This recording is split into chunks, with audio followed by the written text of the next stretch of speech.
Okay, so as you no doubt remember, we are in the middle of a lecture series on what social media and new technology in general are doing to us, doing to our politics, our discourse, our personality, the way we present ourselves to each other in our social life.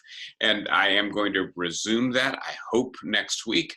But as I said I would, I'm also going to interrupt myself occasionally in order to talk about what's going on in our politics. And for many of us, the last week has been dominated by the second impeachment trial of former President Donald Trump. And I'm going to speak about that today. And I'm going to talk somewhat about what's actually happening in the impeachment trial and some of the legal issues that have been raised. But I also want to talk about the broader, deeper political ramifications, implications, context. And that's where I will concentrate my energy. So I got a series of emails from John where I had asked, what is it you might want me to be talking about?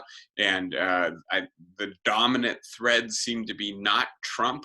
And so I apologize in advance for not following your wishes, but it does seem to me, unfortunately, this is another week in which, in a sense, we do need to talk about Trump in order to have a good handle on what is happening in the politics of our society. So let me start by trying to furnish some very general background. And I want to try to think about both the constitutional and the current political context that frames the impeachment hearing that is occurring in the Senate this week. And it appears now, as you no doubt have heard, that the Senate voted this morning to call at least a witness and maybe witnesses, people who may be able to speak to what Donald Trump was doing or what his state of mind was as the assault on the Capitol unfolded. That this is going to go on for a while longer. So I want to start with the Constitution, and in particular, Article 2, Section 4, which gives us rather open-ended guidance on what is an impeachable offense. And in particular, I want to suggest that, as with much of the Constitution, especially the central principled clauses of the Constitution, the clauses that don't dictate institutional structure or minutia, but instead try to guide our practice of constitutional democracy. The language is open textured, meaning that it does not by itself dictate its meaning or its interpretation, that it's up to us to determine what those phrases mean, and that it is deliberately open textured. Because if I've got it right, and I believe this is the most coherent theory of constitutional interpretation, the framers of the Constitution deliberately left their language vague and principled because they did not want to dictate to us what constitutes a constitutional high crime and misdemeanor, but wanted us to be able to determine that given our constitutional moment, our circumstances, the nature of our political culture as it evolved. And so one of the ways in which the Constitution is not merely the tyranny of the dead over the living, right? The idea that one generation gets to exercise constitutional power and the rest of us are simply trapped in the structure that they built for us. The one way to prevent the tyranny of history over the present is to create language that allows the present to interpret for itself what the meaning of the most important constitutional commitments our society makes is. And that this language, right, that the president, the vice president, and other high officials can be impeached and removed from office for treason, bribery, or other high crimes and misdemeanors is of a piece with the First Amendment and other important principled commitments of the Constitution. It requires our determination of what it means. And so, to be clear, I think that, and I'll define and explain as I go through, if we were looking at the narrow legal standards for inciting a riot or insurrection, Donald Trump would almost certainly not be convicted in a court of law, were he an ordinary citizen making a speech on the ellipse of the White House on the 6th of January 2021. But the standard articulated in the Constitution is not an ordinary legal standard, which aims for precision, which aims to eliminate interpretive latitude. It is one that deliberately leaves it open to us to determine for us what is a constitutional high crime and misdemeanor in this particular historical moment. So having said that, I want to point out this is now and I think it's worthwhile noting that the fifth impeachment of a president in the United States history, 4 of them have occurred within the lifetime of most current Americans, right? Which is to say, Richard Nixon, who was impeached but not tried because he resigned before that could actually occur. So, right, 1974. And then Bill Clinton, who was impeached but not convicted or therefore acquitted. And then Donald Trump twice, and those 2 occurrences a little bit less than a year apart, right? So impeachment is something that we are perhaps more familiar with now than we have been at any point in American history. And I would point out to you that this does reflect the degree of partisan polarization in our society. It probably also reflects the degree of transparency, the degree of media scrutiny, the fact that it is less easy perhaps to get away with transgressions in the 21st century than it was in the 19th century. So going back to the procedure, which I assume is somewhat familiar, Article 1, Sections 2 and 3, and please note, right, just constitutionally speaking, these are the sections of the Constitution that define the core powers of the 2 branches of Congress, the House of Representatives and the Senate. And so these are core functions for our Congress to perform. They indicate a procedure according to which the House impeaches and the Senate convicts, and the House impeaches via a simple majority vote, but the Senate convicts via a 2/3 majority. And as many commentators have pointed out, this seems to indicate in a sense that these are 2 separate processes, and that the impeachment by the House is in a sense its own punishment, its own deterrent, but that it is not sufficient to remove somebody from office or to bar them from holding office in the future, as would be the case with Donald Trump if there were a separate vote to do that if he were convicted, which, by the way, there's about as much chance as all the snow in my backyard melting right now of that occurring. That snow will eventually melt, but it's not going to happen today. Donald Trump may eventually suffer the verdict of history, but he will not, in all likelihood, be convicted by the Senate in this impeachment hearing. So Article 2, Section 3 says that the Senate must have a 2/3 majority in order to convict. We know that, for instance, 16 Republican senators voted not to certify the Electoral College results from Arizona and Georgia and Pennsylvania. And the issue here is, right, I think we can safely assume that those 16 senators will never vote to convict, no matter what the evidence is that is produced in this hearing.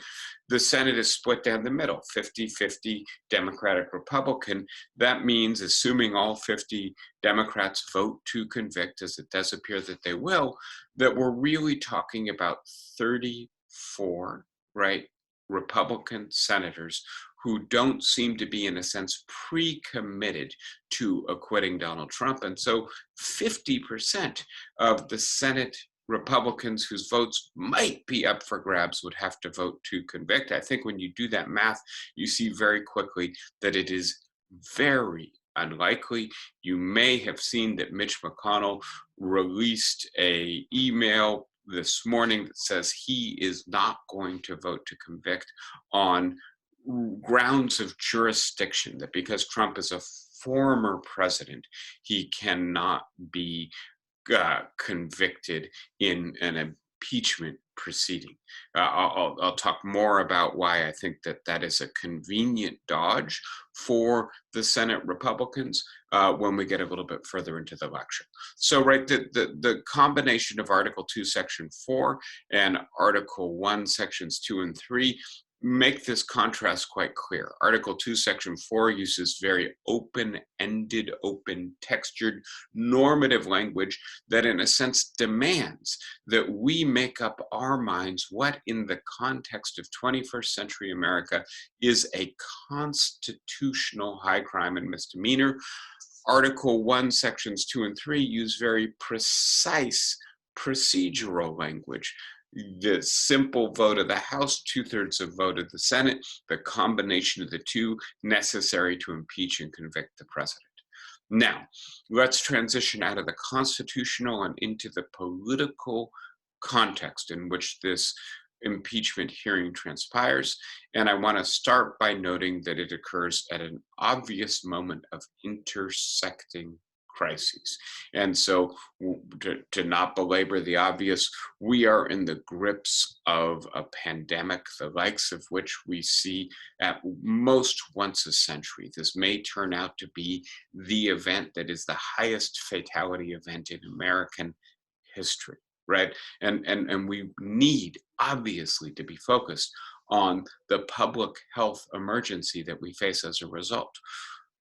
There is also increased evidence that the economic contraction produced by the pandemic has become deep and lasting, is doing damage not only to the sectors of the economy, like the service sector, that are necessarily directly affected by the pandemic, but to all sectors of the economy, and that lasting economic damage could be done if we were not able to respond not only to the public health emergency, but also to the economic contraction that it's producing.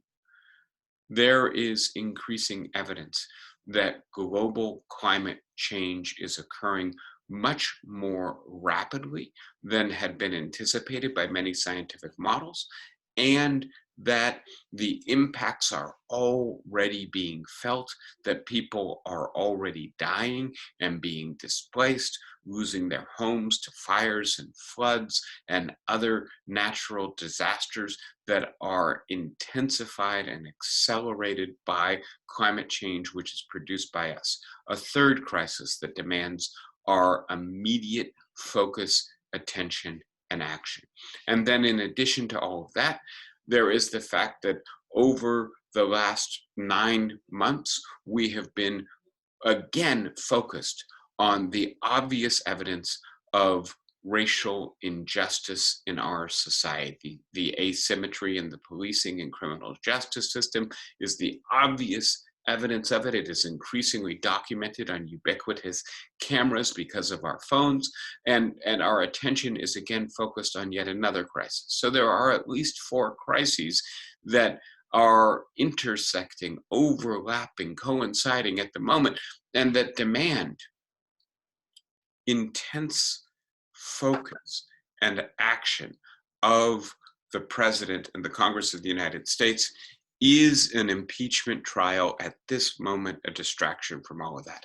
And if so, is the matter raised by the impeachment trial weighty enough, important enough to justify our shifting our attention away from the crises that demand our attention and into impeachment? I think that is a critical question that we need to be thinking through as we reach our judgment on what we think about what's happening with the impeachment proceedings in Washington right now. Amy, are you still there? Are you able to mute? We're getting a little bit of background noise. Yeah, I'll get that. Thank you. And then let me point to two more specific political factors.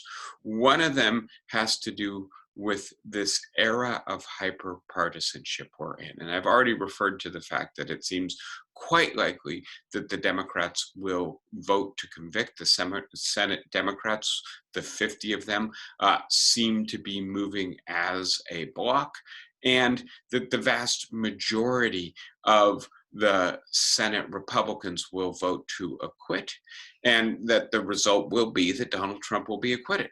And in a sense, the Senate Democrats and the House managers of the impeachment proceedings seem to consider it a victory if they get a handful of Republican senators to vote to convict, as there were 11 Republican members of the House who voted to impeach, and that the result would be that this could be called bipartisan.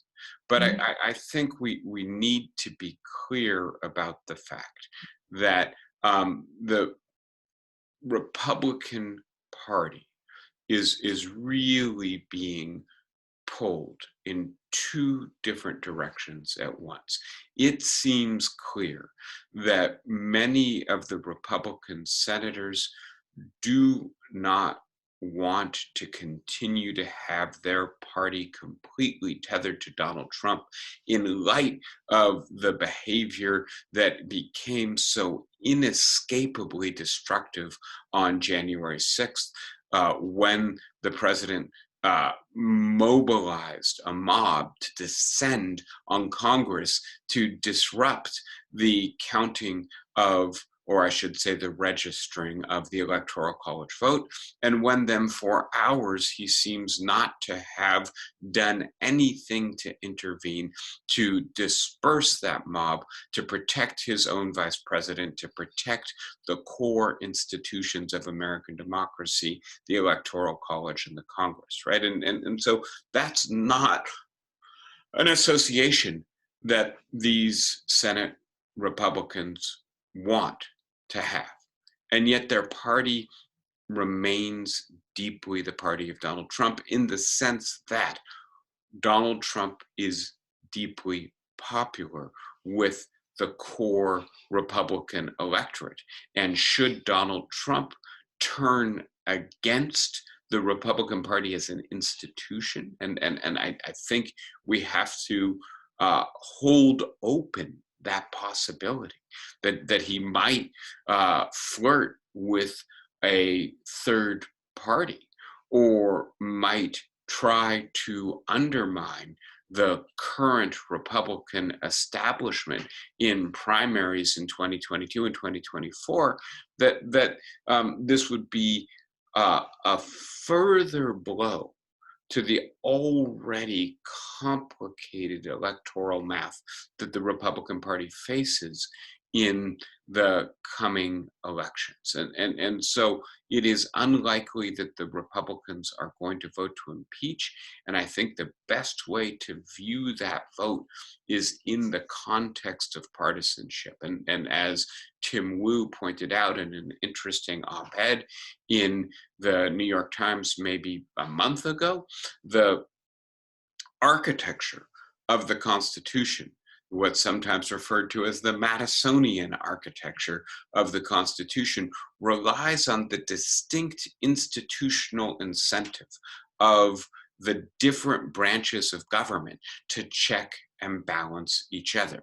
This is, in a sense, the genius of American constitutional design, a genius that goes back to the Baron de Montesquieu's ideas in the spirit of the laws, and this idea that although they may be from the same political perspective, the fact that institutionally those in Congress will have different institutional loyalties and perspectives from those in the presidency or the judiciary will lead them to, if you will, protect their institutional turf from incursions by another branch. And what could be more of an incursion than the President of the United States motivating his followers to physically invade Congress in order to disrupt its doing its core constitutional mission, right? And so on Madison's calculus, the Senate would stand up for itself. And what we're seeing in an era of hyperpartisanship is that partisanship seems to trump the institutional loyalty of the senators. And so this is then an indication of how deep and powerful partisanship is as a motive, as a factor in the political calculus of the senators who are sitting as a jury in the second impeachment trial of former President Trump. Fourth and final aspect of the broader political context in which the impeachment hearing unfolds is what Shoshana Zuboff calls our moment of epistemic anarchy. And she is referring primarily to the role of social media in generating knowledge that circulates widely in our society. And let's just give the historical context here for a moment. 50 years ago, you or I or our friends and neighbors could have our kooky ideas, but if we wanted our kooky ideas to widely circulate in our society, we had to find a way to publish or broadcast them. And that means we needed to get ABC News, the New York Times, or HarperCollins, some major institution for the transmission of information to agree to circulate our ideas. And so there were gatekeepers, there was a bottleneck, there was a group of people whose job it was to exercise editorial discretion. And as a result of developments in the early 20th century, many of them were trained in what we might call journalistic ethics, in the idea that they had a commitment to verify information before disseminating it, to disseminate only information that had some credible, plausible relationship to verifiable facts or constituted a theory that had some plausibility in the community of scholars or journalists who had expertise in that area, right? And what has happened with the development of social media is that now anyone can broadcast their ideas without anybody else having to scrutinize them, edit them, vouch for at least their minimum credibility. And so this is the transition of one-to-many, from one-to-many to many media, right? Facebook, Twitter, Instagram, YouTube, anybody can post anything. And as it turns out, right, we're familiar with Mark Twain's little quip that a lie travels halfway across the world before the truth has time to put its shoes on, right? That it turns out we are, as a species, perhaps, certainly as 21st century inhabitants of a social media environment, more interested in what is salacious or exciting or titillating, or what provokes our anger or anxiety or makes us happy, than we are in what is true, right? And so the dynamics that determine the circulation of information in the 21st century have generated epistemic anarchy, a condition in which there is no control of, no regulation over what constitutes truth in our historical moment. And so this is what Shoshana Zuboff, whose work we're going to be talking about more in the future, is referring to when she refers to epistemic anarchy. But I think we need to add additional variables into the calculus here. And so we need to talk about the public and the president in addition to the media, right? And so one of the things that I think we need to pay attention to, and we'll talk more about this again in the future, but we live in a moment in which conspiracy theories seem to be quite popular, to have many adherents. And I do think we need to pay attention to the social conditions that generate susceptibility to conspiracy thinking, right? And so on the one hand, the idea that the world seems to be controlled by forces that are out of your control and hostile to your interests. I think many people in the world today, in the United States today, feel that, right? And their life, in a sense, confirms that to them. Their lives have become substantially worse over the last 50 years, and the forces that have made their lives worse are mysterious and out of our control. And so this is part of the issue. Another part of the issue, which I'll speak about in just a moment, is the sense that we are living through a period of rapid demographic and cultural change. This coincides with the rapid economic and social change, which is making many people's lives worse. That doesn't mean that one causes the other. I certainly do not subscribe to that, but it's easy to understand how people might confound one for the other, right? We are rapidly becoming a multiracial society, a society in which there will be no racial majority. And many of us already live in states where that is already the case. We are seeing the erosion of traditional Christian norms with the regulation of sexuality in the family and the role of women or gender roles in our society. And again, for many of us, this is deeply challenging. And it leads us to want to believe things that suggest that there is some evil cabal behind this, and there are some simple and easy measures that we could take to correct or combat this. And then finally, we have had a president for the last 4 years who in many ways feeds and exacerbates the narratives that circulate so widely in this anarchical media environment, and in particular, who is engaged in a mode of address that says only part of America is the real America. And when you look at the speech that he gave on January 6, 2021, the part that I find most alarming and disturbing is the part that repeatedly asserts that only the people gathered there, the crowd at the ellipse, is the real America. And that many of the people half a mile away in Congress are not real Americans, right? And this has a double function. On the one hand, it suggests that if the election turned out other than it should have, in Trump and his supporters' view, that's because people who do not belong to the real America were allowed to determine its results.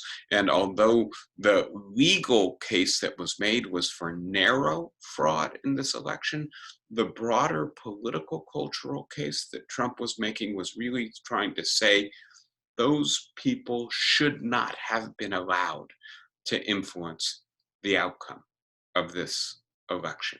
And by the way, if the news networks that they watch say that they had the right to vote in and determine the outcome of this election, that's because those news networks don't represent the real America either. And it's that deeper position. This is what we would call a form of demagogic populism, right? We recognize it in democratic politics going all the way back to ancient Athens. And certainly we recognize it in the history of democratic politics in the 20th century. It is one of the most destructive forces that a democracy can sometimes unleash. It is that species of politics that in this moment where social media, right, and the public are meeting it halfway, and we then have a president who reinforces and amplifies this idea. This creates an environment in which it's very difficult to generate a sense of common reality. What really happened on January 6, 2021? What really happened in the election that the people who gathered at the ellipse and eventually stormed Congress were protesting? We are deprived of our capacity to root our politics in a shared narrative about our core common political reality at this historical moment. This is part of the context of the impeachment proceedings. Now, let's look very quickly at the actual proceedings themselves. And I'm going to look at this first from the perspective of the House managers, the articles of impeachment, and the case that the House managers have presented. There is, of course, the question of jurisdiction. Is it constitutional to impeach and convict a former president? And I will point out to you on this and both the First Amendment question, there is a broad consensus among the people who write in constitutional law, among constitutional lawyers, many of them, in fact, conservative in general, who nevertheless hold, first of all, that yes, Congress has jurisdiction to conduct an impeachment trial for a former president. It has done so before, and it can do so now, and it needs to do so in order to be able to prevent what Mitch McConnell called the January exception. I think we could call it the November, December, and January exception, right? We have a long period in which a president is potentially a lame duck, right? Can lose an election and nevertheless remains in office. And given the pace at which congressional action generally proceeds, it seems unlikely that events that occur in that long period would be subject to impeachment when the president is still in office.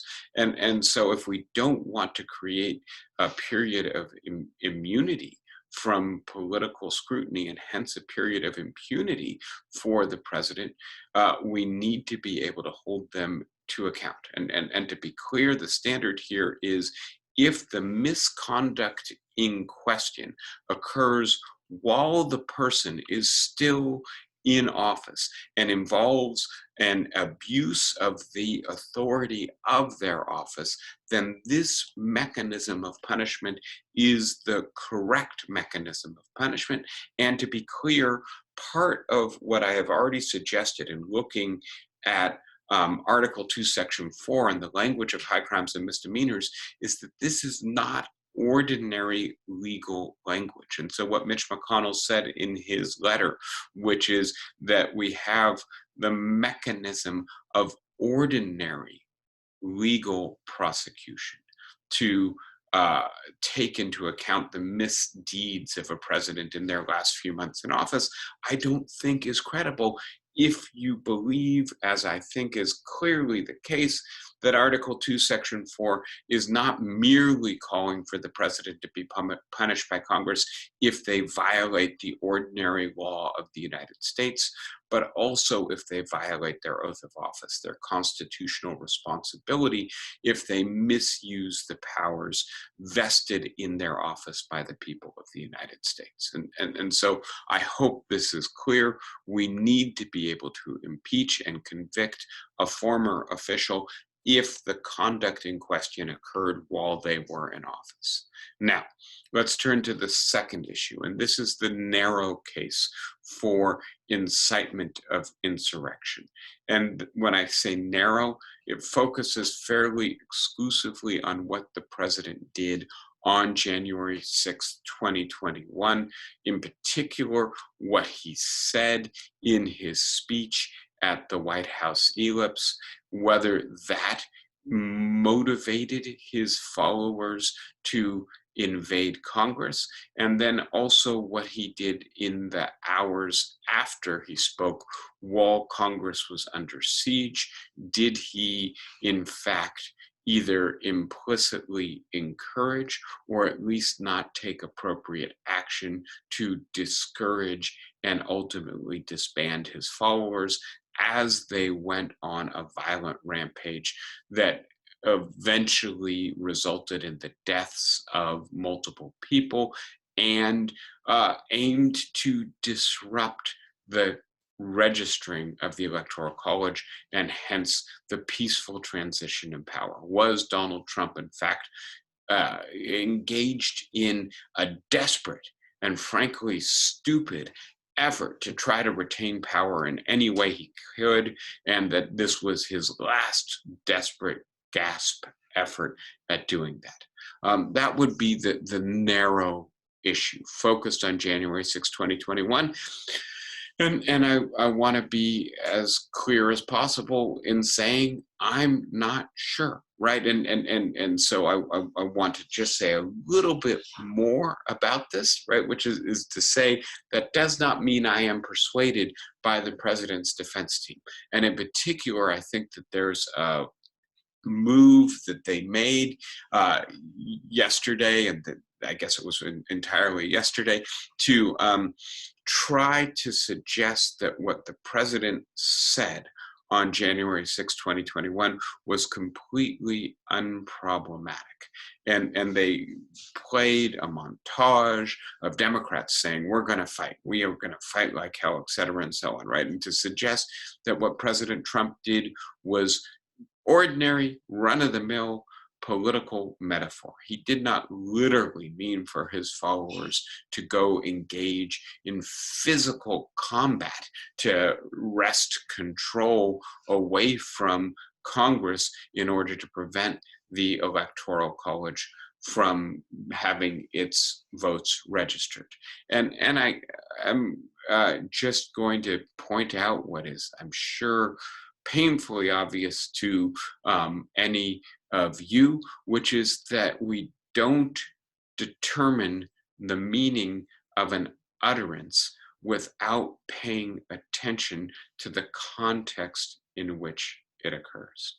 And so if I'm in a class at a gym and my gym instructor, my physical fitness guru says, I'm going to kick your ass today, I'm not scared, right? I know what she means is I'm going to put you through the paces. I'm going to make you work really hard.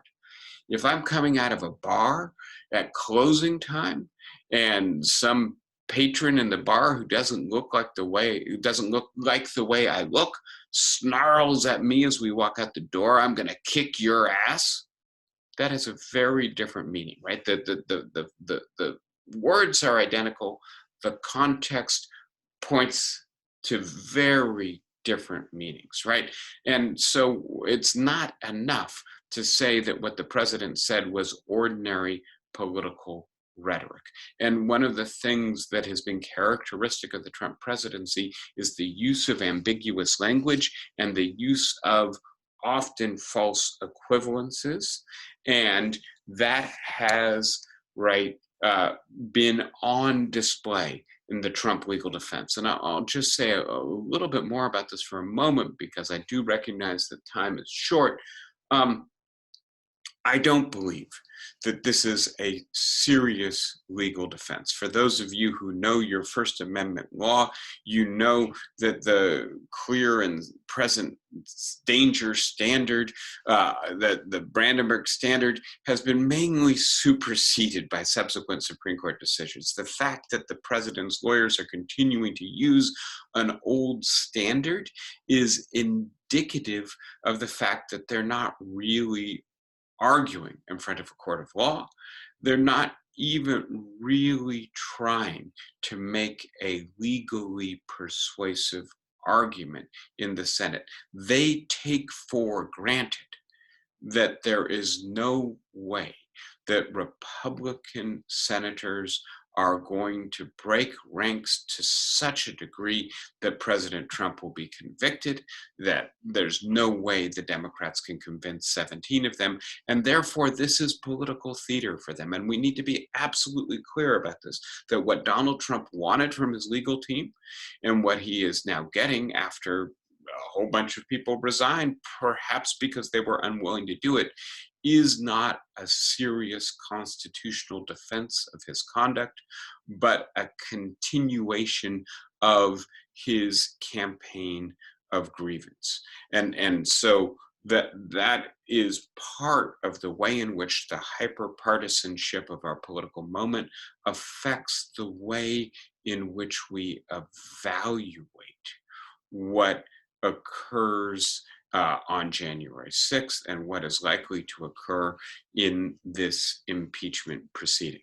All right, now let's spend a minute on the broader case, right? And so I just let me summarize in terms of the narrower case. We would have to pay a lot of attention to the context of what Donald Trump said and whether he, in fact, gave the cover necessary for what is no doubt a group of people who belong to the Proud Boys, the Oath Keepers, who came in advance as part of a campaign to invade Congress in order to disrupt the registering of the Electoral College vote. There might have been 50 of those people. I don't know. There might have been half that number. And that by itself does not a riot make, right? And so, but for what Donald Trump said and the effect that it had, would there have been sufficient people marching on the Capitol, sufficiently riled up and angered, sufficiently convinced that what was occurring in the Congress of the United States was the theft of a vote, the destruction of a core democratic institution, and that therefore the patriotic thing to do was to invade in order to prevent and disrupt that proceeding, right? But for what the president said on January 6th, would those conditions have been present? And I want to say it is actually a tough call. I am not 100% sure that it would not have occurred had he spoke, but I'm not 100% sure that he by himself in what he said on January 6th caused this to happen. But that then leads me to look at the broader case. And the broader case concerns not only what happened on January 6th, but at least what happened in the 77 days between the election and January 6th, and perhaps even more broadly on the sustained attack on the fairness, the accuracy, the reliability of the American electoral system waged by President Trump, but not exclusively by President Trump, by many of his allies, including many institutional Republican actors throughout the United States. And so now let's focus first on the 77 days, right? And I want to point out to you that beginning on the election night and very rapidly thereafter, Donald Trump and primarily his campaign team coordinated a sustained effort to undermine confidence in the election and its results, and to try to subvert the process via which the election would be registered, certified, and made official. So some of this we know, the 61 lawsuits, right? The efforts to get state electoral officials to not register their vote, the efforts to get state legislatures to go against what the electors say, that this is all public record. Some of this is a little bit less obvious. There's a very good article in the New York Times about 10 days ago on the 77 days between the election and January 6th.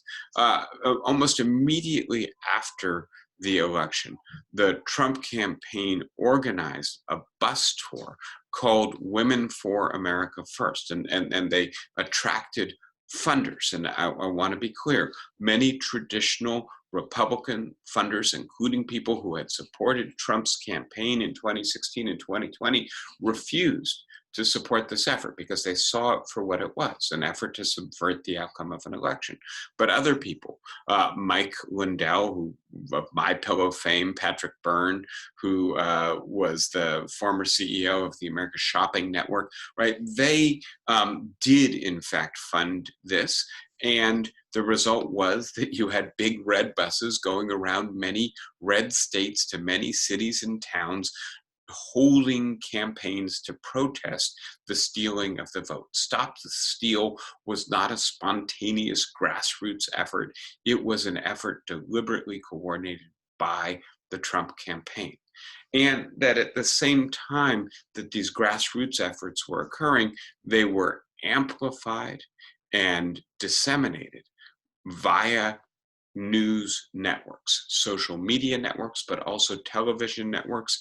And I think one of the important stories here is that Fox News stopped being the reliable conduit for the president's disinformation in the aftermath of the election. And so the media campaign shifted to other networks, the One America News Network, Newsmax, and to multiple online sources. Fox lost some of its viewership as the Trump loyalists went elsewhere to get the idea that Trump had not actually lost the election reinforced, right? And then there are the lawsuits, and I want to be clear again, right? A significant portion of Trump's legal team refused to engage in this campaign, including William Barr, who eventually resigned as Attorney General rather than being pulled into this. But that Rudolph Giuliani, Sidney Powell, Jeffrey Clark at the Justice Department, Lynn Wood, a variety of other lawyers were willing to take up the mantle, and that they did file these 61 suits. I want to be clear, right, that the suit in Arizona is perhaps the clearest case where, right, the Trump team alleged 166 bad ballots, right? And the margin of Biden's victory was over 10,000 votes, right? So these were cases that even if they succeeded, and the vast majority of them did not succeed, most of them were thrown out, right? Because the evidence was just not there. But the point was not to prevail in court. The point was to seed misinformation. The idea being that if it appears in court that there was election fraud, it must be the case that there is some credible evidence of election fraud, right?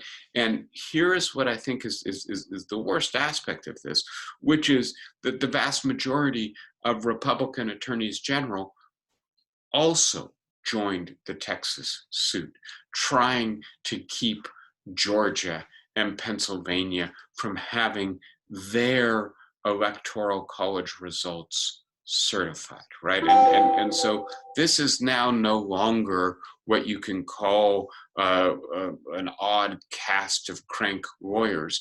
These are the high officials of state government joining ranks with the Trump campaign effort to try to subvert the transfer of power, the certification of a duly conducted, fair, and accurate election. And this is getting to the broader question. Remember now also that 60 odd members of Congress, 16 senators, I think I actually undercounted the number of members of Congress. It's probably double that. Also voted to challenge the certification of Arizona and Pennsylvania, right? This is a campaign that cannot be tied exclusively to Donald Trump, right? Although Donald Trump initiated it, although Donald Trump motivated it and anchored it, it ultimately sucked in a large portion of Republican Party elected officials. And so this, again, when we think about the hyper-partisanship and what's likely to happen in the Senate, this seems to me to be another core part of the problem. Finally, the question is, was Trump at the center of this campaign or this conspiracy? And again, I think there's no doubt but that he was, right? That this would not have occurred were it not for the fact that the President of the United States refused to accept the outcome of an election and instead used his remaining time in office to do everything in his power to subvert that election. And that then when we look at January 6th in this broader context, it's not only that the President of the United States played a role, an ambiguous role, but a genuine role in mobilizing a mob to go attack Congress. It's that crowd never would have been there, never would have been assembled. And even more importantly, the pattern of belief that the election had been stolen, that Congress was getting ready to authorize an illegitimate outcome because they had been captured by a cabal of unpatriotic and not authentically American powers, that is what Donald Trump did. That is a violation of his constitutional duty. Now I am almost out of time, and I am going to apologize in advance. There was a lot of material I wanted to share with you about the fact that this campaign succeeded and that the majority of Republicans, in fact, did come to be convinced that this was not a fairly conducted election. About the fact that Donald Trump, in a sense, knew, and political science demonstrated, that a large portion of his constituents believed that it was legitimate to use force to save their way of life, to take the law into their own hands, and that it was hard to trust elections, that this was motivated in part by their animosity to non-white citizens and their sense that the only way Donald Trump could lose is if those who are problematic in their belonging to the American nation manage to trump or outvote the true Americans, white Americans.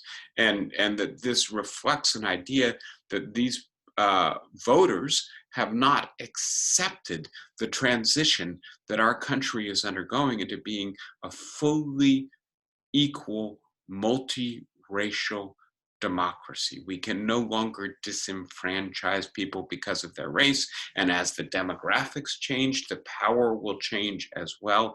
And white Americans will no longer be the dominant or the hegemonic group in our society. And many Americans, unfortunately, view that as a loss of privilege, a loss of their status as the most powerful group in our society. And again, Donald Trump represents that group and legitimates that group. So I'm not going to go into a variety of other material. Let me conclude by posing a few questions. What do those who want to hold Trump accountable hope to accomplish by convicting him? And here I'm trying to frame the broader question. Let's assume that Trump in fact incited an insurrection, and that this was part of an attempt to subvert an election. Does that mean we should support impeaching him? And I'm going to put to one side, really for now, the question of whether this distracts the Senate from other urgent business and prevents Joe Biden from accomplishing his other important goals. Let's focus more narrowly. What would we accomplish? Let's say if 17 Republican senators miraculously joined all 50 Democratic senators and voted to convict. Would it persuade enough of the current Trump supporters to change their mind for it to accomplish our purposes, which presumably is discrediting not only Donald Trump, but the world view that he represents, the idea that there is a true America, that America would only vote for and support him, that to the extent that somebody else wins power, it is fraudulent either in the narrow legal sense or in the broader cultural sense, that it represents a transformation of the country that really is a disintegration of the country. And I will leave you to ponder that question, but I don't believe that if those are our broader goals, that convicting Donald Trump will serve those goals.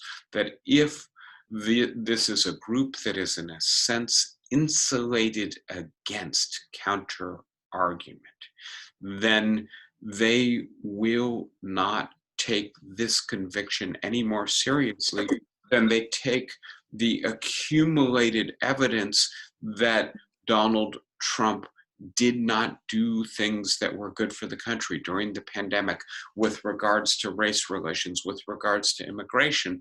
They're not going to be convinced here and now.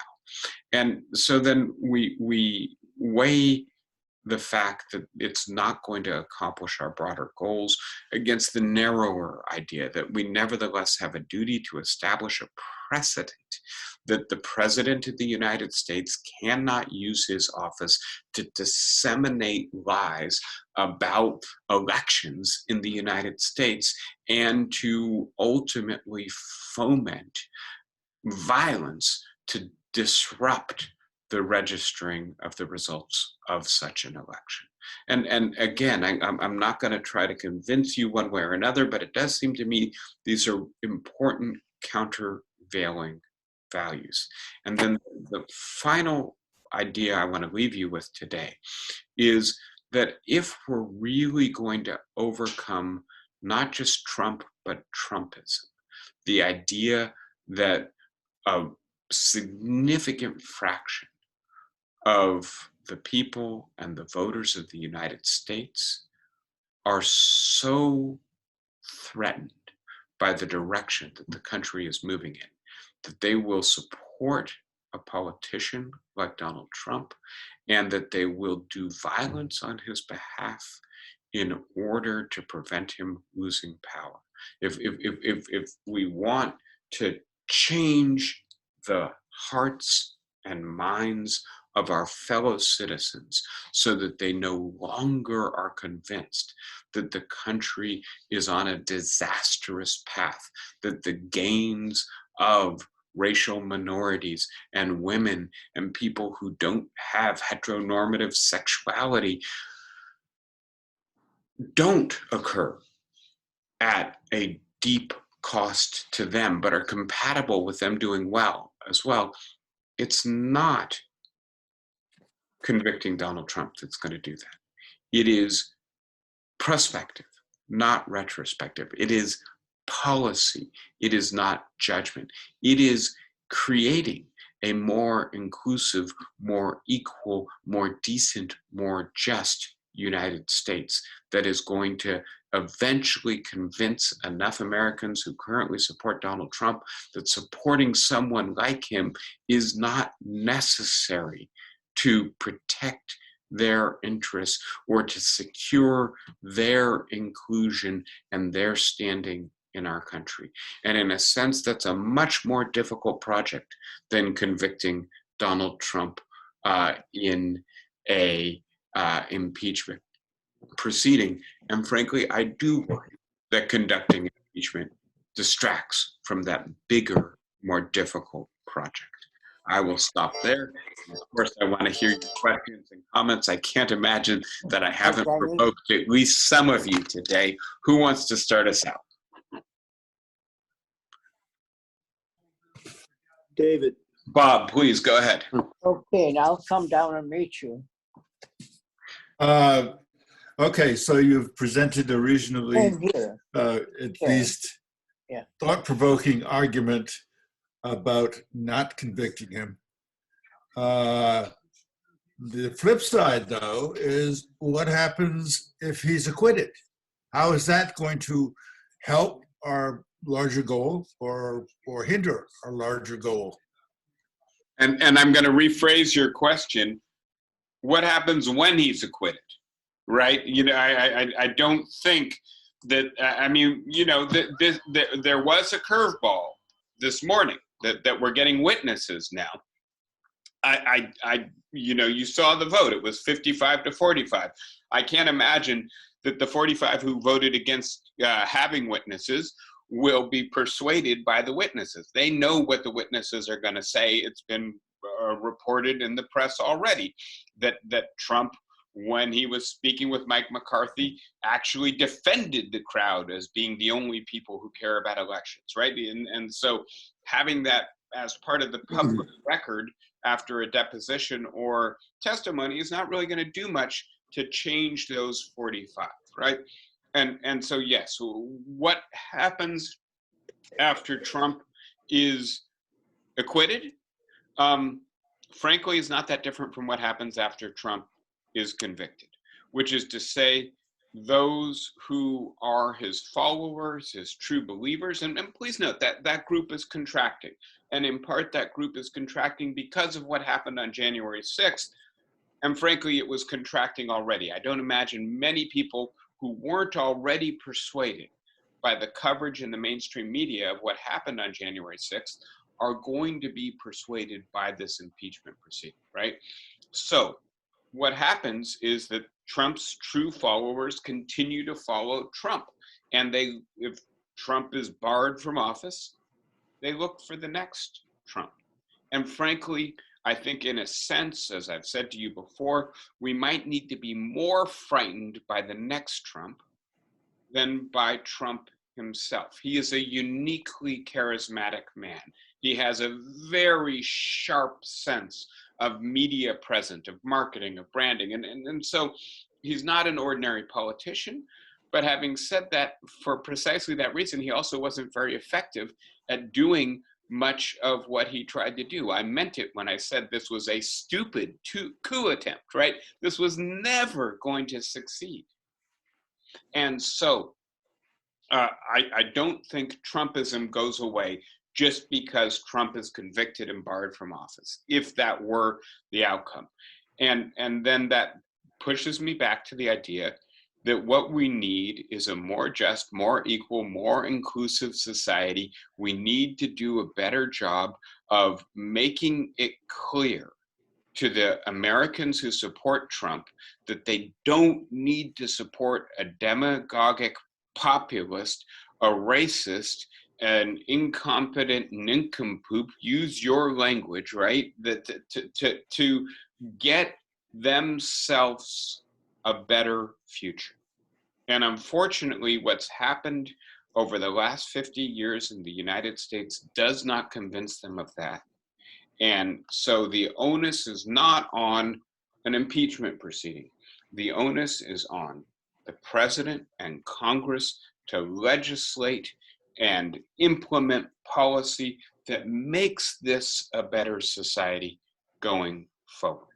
That is where I come down on this. David, go ahead.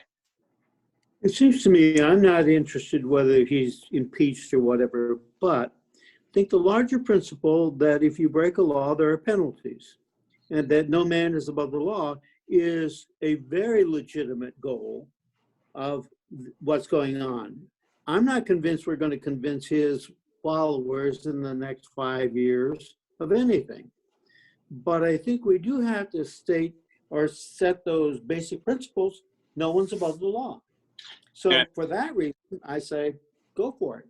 And look, if the prosecutor in Georgia decides to prosecute him for his call to Brad Raffensperger, I think that's great. And I think that should happen. It's not clear to me what the outcome will be.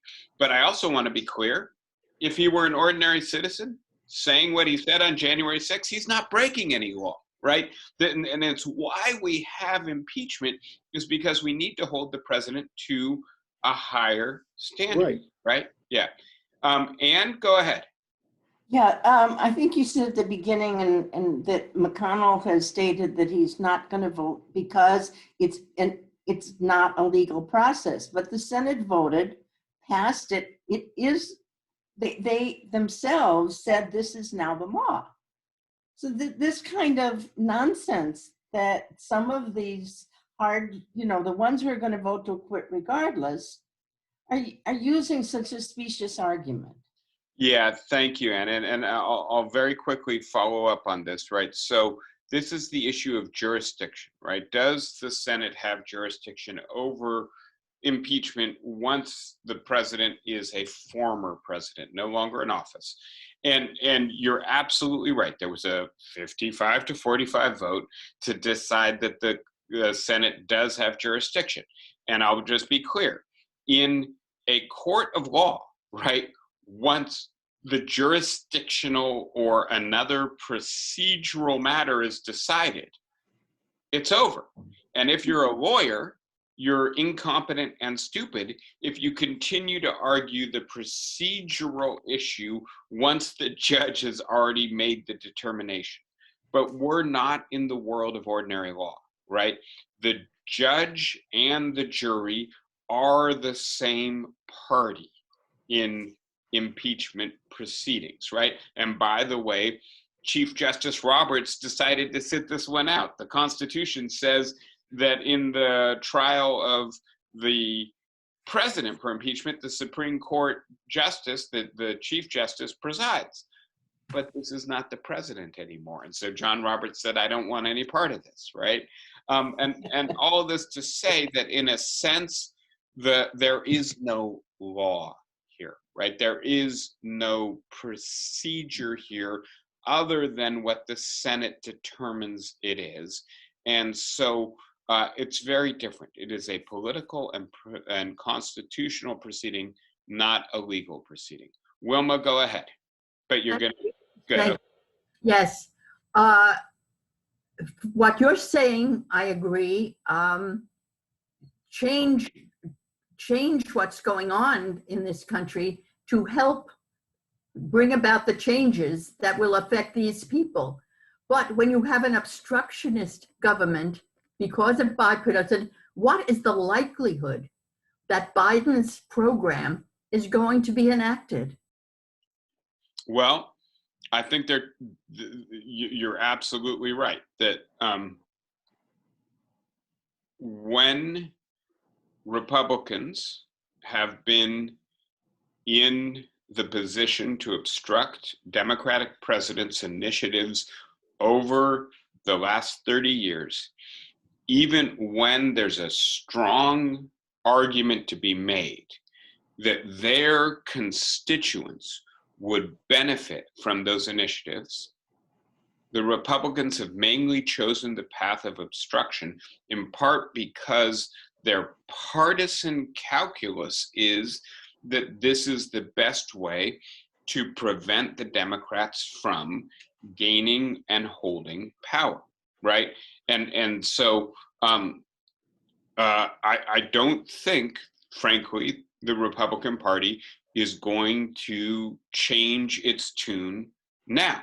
And I also, would, to be clear, an argument for another day, I don't think this is perfectly symmetrical. I don't think the Democrats do exactly the same thing to the Republicans. I think the Republicans are, as we used to say under Barack Obama, the party of no whenever Democrats are in power. I don't think Democrats are to the same degree obstructionist when it comes to Republican agendas, especially if they view the Republican agenda as benefiting their constituents. And there's some evidence of Democratic cooperation under George W. Bush's presidency with important policy initiatives like the No Child Left Behind legislation.